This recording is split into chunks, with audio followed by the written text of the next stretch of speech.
account to indicate how fast the passports are being issued to young people who are seeking for employment outside the nation of Kenya, how quick it is to certify their academic credentials and qualifications, Mr. Speaker, and to enhance any process that stands between the young people and that labor being exported even to the region, Mr. Speaker. And we must note also, Mr. Speaker, that Kenya has actively supported many nations across the region which have not been stable in years to maybe enhance service delivery in the nations, in Somalia, in DRC, in Sudan, and many other nations, and time has come for that area to be closed out so that we can have many more youths employed out there and earning income from outside there. Thank you, Mr. Speaker.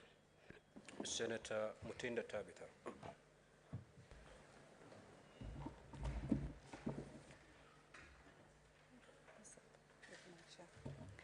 Thank you, Mr. Speaker. I do rise to support the statement by the Senator of Kirinyaga, Senator Murango, on the issue that is supposed to be tabled at the Labour Committee. And I want to say that, one, the issue of job opportunities in this country is very important. And our youths, we've seen they've really tried very hard to acquire certifications, to acquire credentials. And like everybody, Mr. Speaker, everybody has dreams, and they've had dreams to be able to pursue their careers in different parts of this world. And I support, Mr. Speaker, by also urging that through the ambassadors, the different ambassadors in different countries, especially in the UAE, that we should get, data in terms of which are the students, or who are the Kenyans who are in these different foreign countries, and at the same time, what jobs are they doing, what database that the Ministry of Foreign Affairs have, and what does the ambassador have in that particular foreign country? What certifications are they being offered? Last week, I'm happy that my colleagues were able to support my statement on where I inquired in terms of the education, the knowledge, the technology that the institutions are offering to different courses that students will go abroad and acquire jobs, especially the household jobs, among many other technical jobs. That does not also limit the other levels of education that our colleagues, our Kenyans have also gone abroad to get jobs on. So it is very important to be able to understand and be able, through this understandability, we are able also to gauge what do we add on, what is it that we can actually improve on as a country, so that we open more doors to our youths, our Kenyans who want to work out there. Also, what has been the impact from the people who've actually worked in abroad in terms of what they've invested back, and in a nutshell, Mr. Speaker, to be able to open more doors for our Kenyans in the different diaspora levels. Thank you, Mr. Speaker. Senator Eddie.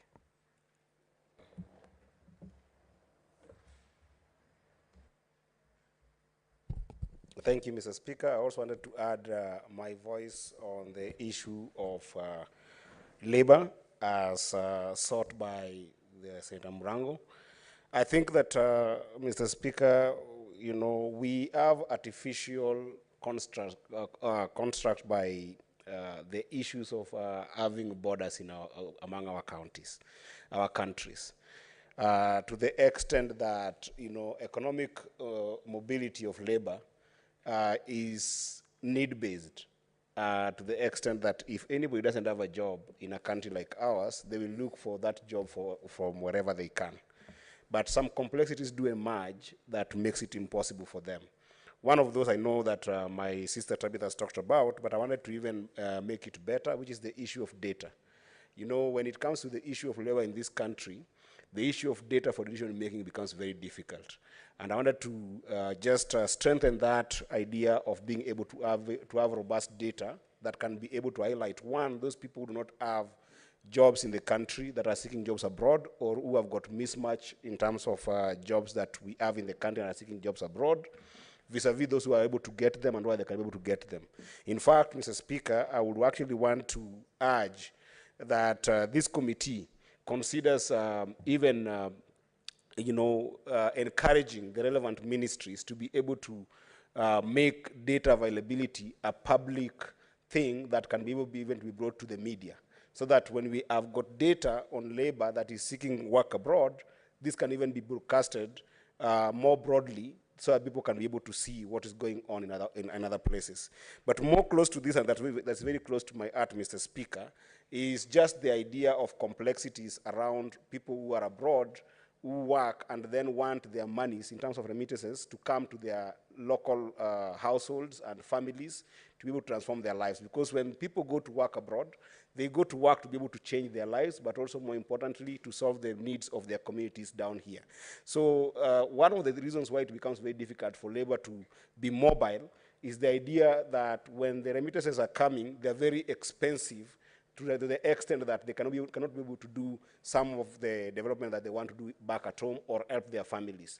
And this is where I think that the committee should consider some of the most adventurous ways to innovate around making some of our companies locally, like Safaricom, be global brands. Because Safaricom has become a very serious finance giant in the global financial systems, to the extent that if as a country we purpose, like countries like South Korea that purpose to make their companies like Samsung global brands. Imagine if Safaricom was a global brand today, all the remittances that we are getting in terms of billions outside, the families that we have outside that are working outside will be able to make them in a cheaper way that makes labor have powerful sense to local communities. And lastly, Mr. Speaker, I think that Kenya should be able to start thinking in a more serious way around our immigration laws, to the extent that when you look at the mobility of labor, one of the biggest problems is the issues of visas and the issues of getting passports.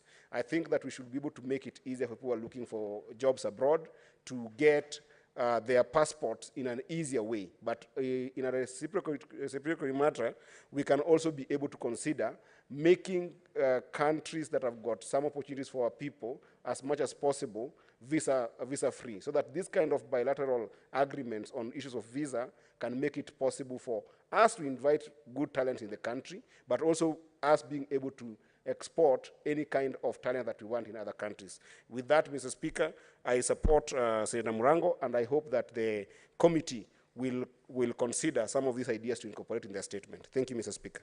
Senator Seki. Thank you, Mr. Speaker, sir. I also rise to support the motion from Senator Murango on the issue of marketing of Kenya produce in foreign markets.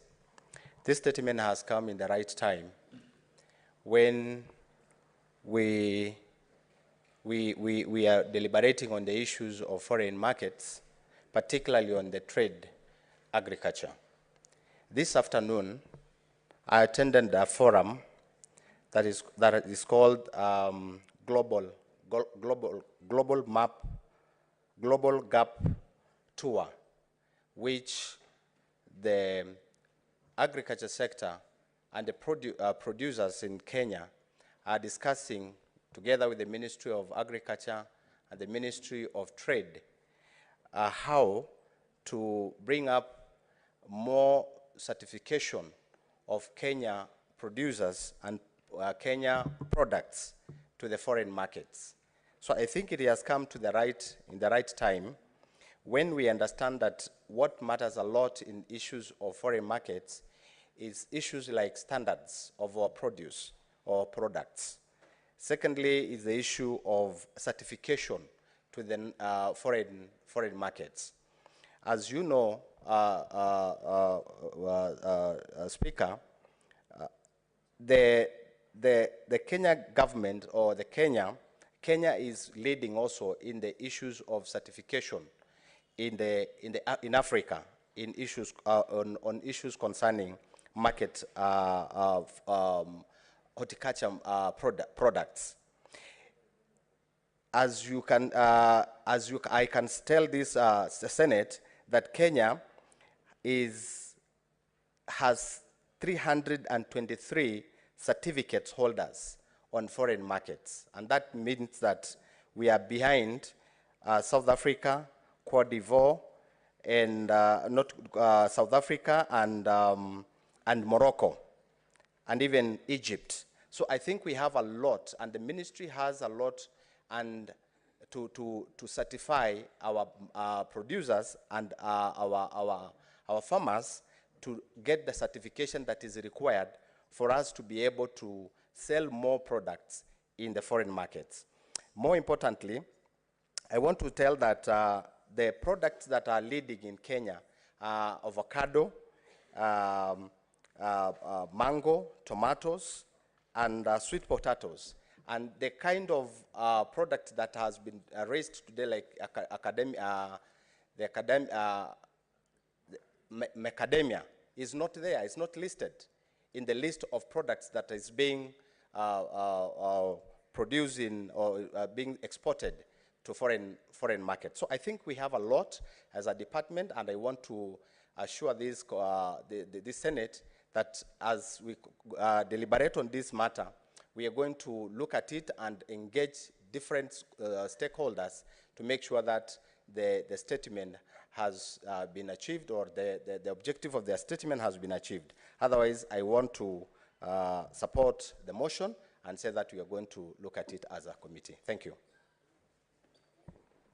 Before I call upon the majority leader to make a statement, allow me, honorable senators, to make this communication.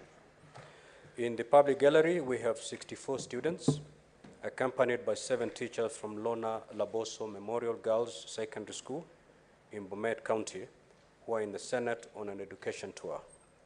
Honorable senators, in our usual tradition of receiving and welcoming visitors to Parliament, I extend a warm welcome to them, and on behalf of the Senate, on my own behalf, wish them a fruitful visit. I will allow the other senator for Bomet in the. I will allow Senator for Bomet, Wakili Sigei, to make very brief welcoming remarks.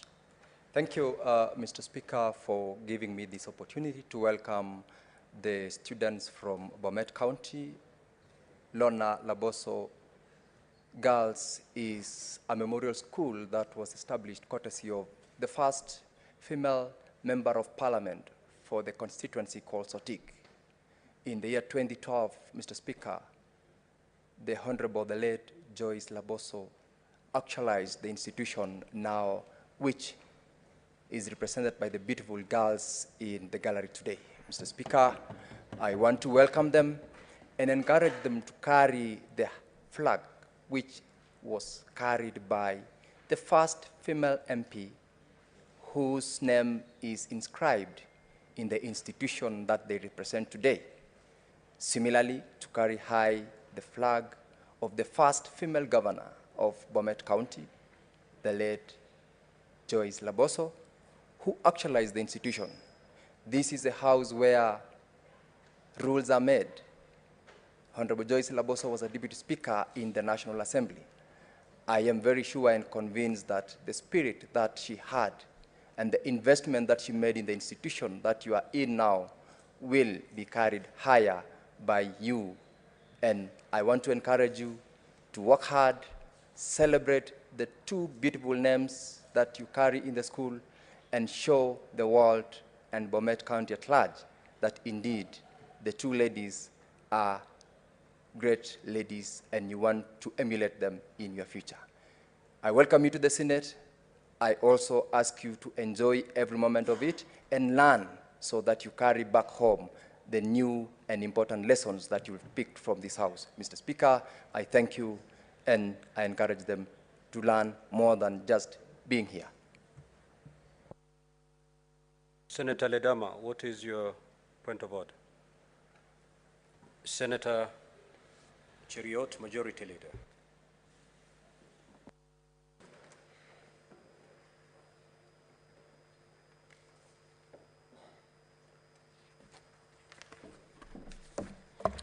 Mr. Speaker, sir, I rise pursuant to Standing Order number 57-2 to make a statement on the occasion of the 10-year anniversary of the Senate.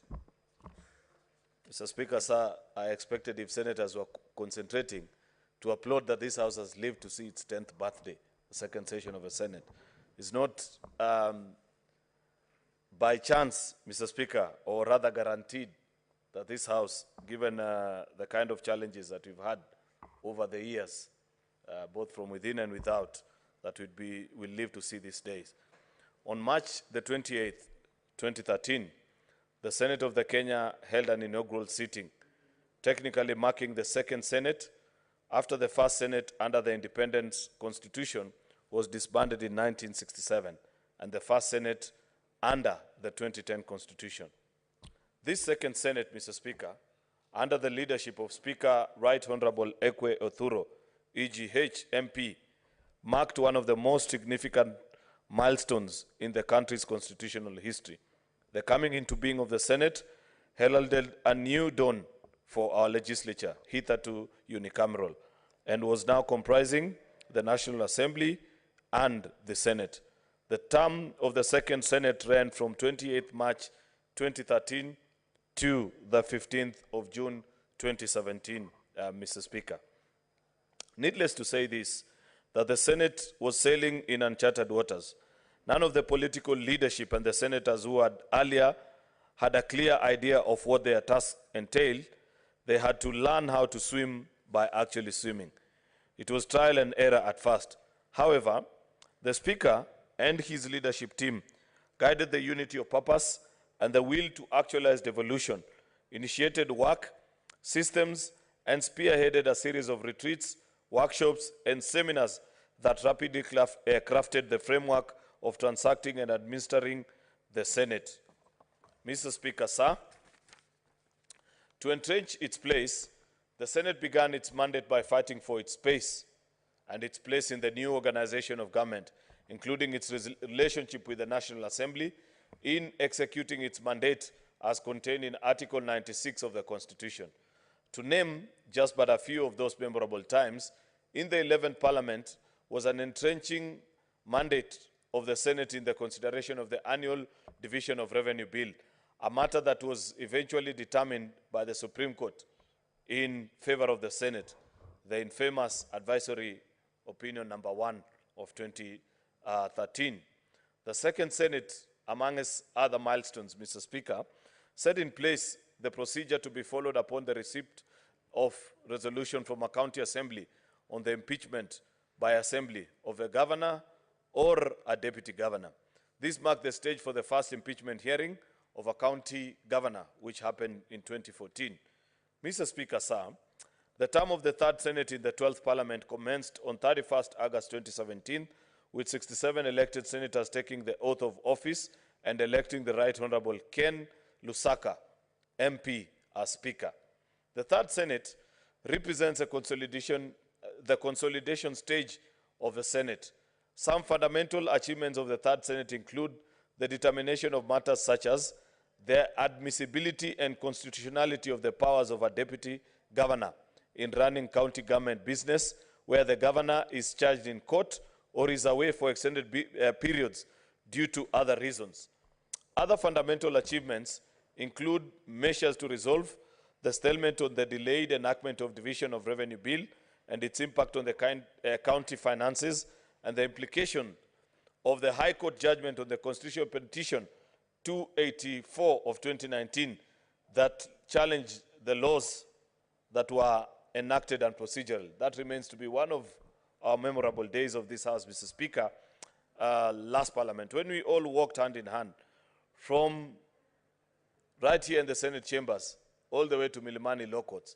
And I see many colleagues in the House today who made the infamous march, Mr. Speaker.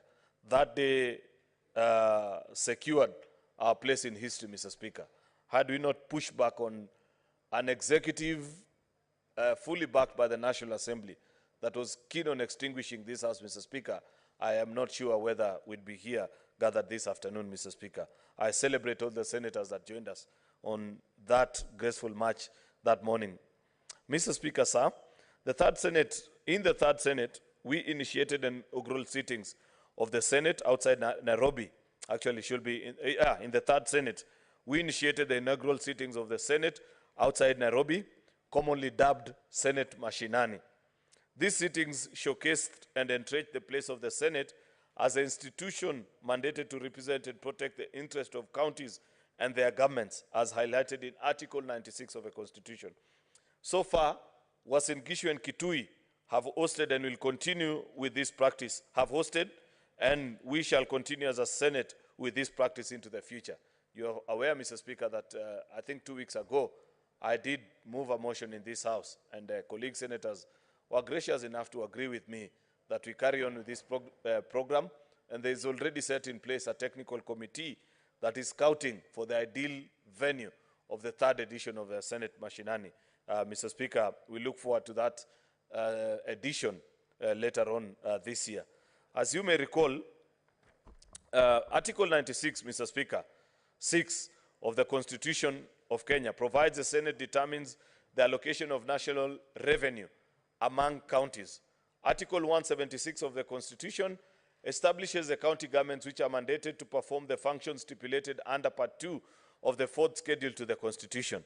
Under the principles of devolved government, the county government shall have reliable sources of revenue to enable them to govern and deliver services effectively. One of the major achievements of the Third Senate was a fight for increased resources for counties.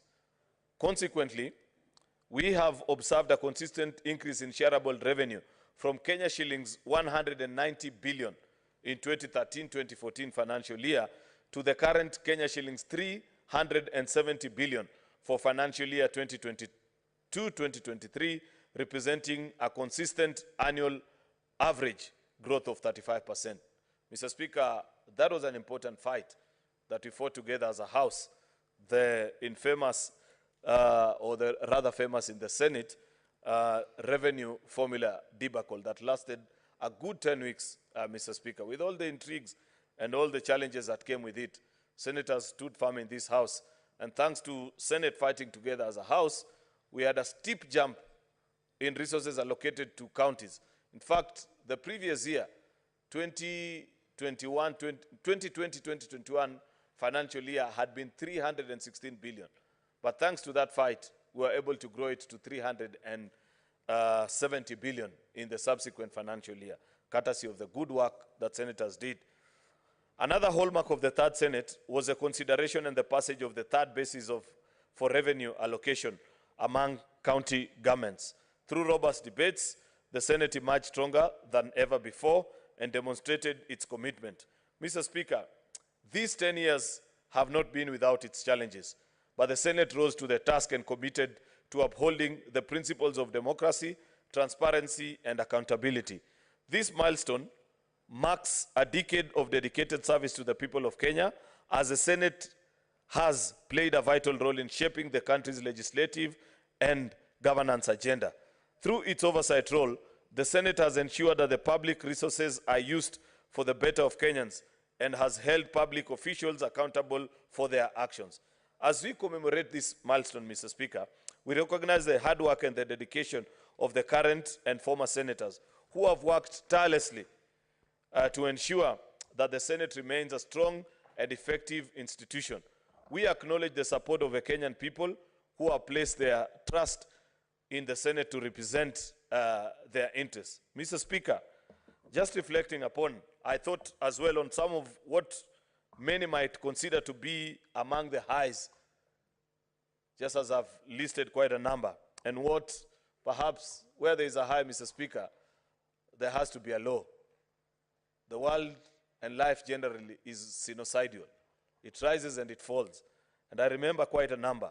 The passage of the security laws, Mr. Speaker, Amendment Bill of 2014, quite a difficult and a challenging time for us in Parliament. The passage of the revenue generation sharing formulas, the three of them, Mr. Speaker, have been quite a challenge in this House, Mr. Speaker. I have been lucky to witness all three, Mr. Speaker, and I know while each has been unique and has had its own difficulties and nuances associated with dividing anything money-related, Mr. Speaker, Each has been unique, but I'm glad that on all three occasions, Senate emerged the winner. Of course, the first and the second Senate Mashinani sittings in Kitui goes down as a high. Mr. Speaker, the suspension of the Senate sittings in solidarity with senators arrested over the second generation revenue sharing formula. That was quite a high. We came together and pulled together close ranks across political party divides, Mr. Speaker, and ensure that our colleagues who had been arrested in the course of their duty were brought back to this house before debate could commence on anything, Mr. Speaker. That was quite a high. It's not every day, Mr. Speaker, that colleagues close ranks and fight for each other. Oversight of the county, oversight of county governments and assemblies by Senate committees are quite an important exercise that we partake through our various committees, Mr. Speaker. Well-coordinated impeachment processes bringing order to county governments, Mr. Speaker. We have saved governors on these floors. We've hanged some, Mr. Speaker. Both very difficult experiences. On days where we have acquitted some, hasn't been easy. Gone most of the times, Mr. Speaker, we've had to sit until very late at night. There are some that we've sat up to almost 2 or 3 a.m. in the morning because of statutory deadlines, Mr. Speaker. But all in all, we guided the specific county assemblies in the right way, complete with a exit report from the committee or the plenary, Mr. Speaker, guiding them on what to do and handle a particular situation. What are some of our laws, Mr. Speaker, as a House, the past 10 years as I reflect and think through? Quickly off my mind, Mr. Speaker, I remember the stalemate with the National Assembly and the national government over the division of revenue bill. Quite famous in the 10th Parliament, Mr. Speaker. No, the 11th Parliament, where National Assembly was grappling with appreciating that Senate had arrived, we were the new kid on the block, and we were ready and willing to defend the place of devolution in our Constitution. And therefore, on many afternoons, the National Assembly spent useful public time discussing individual senators as opposed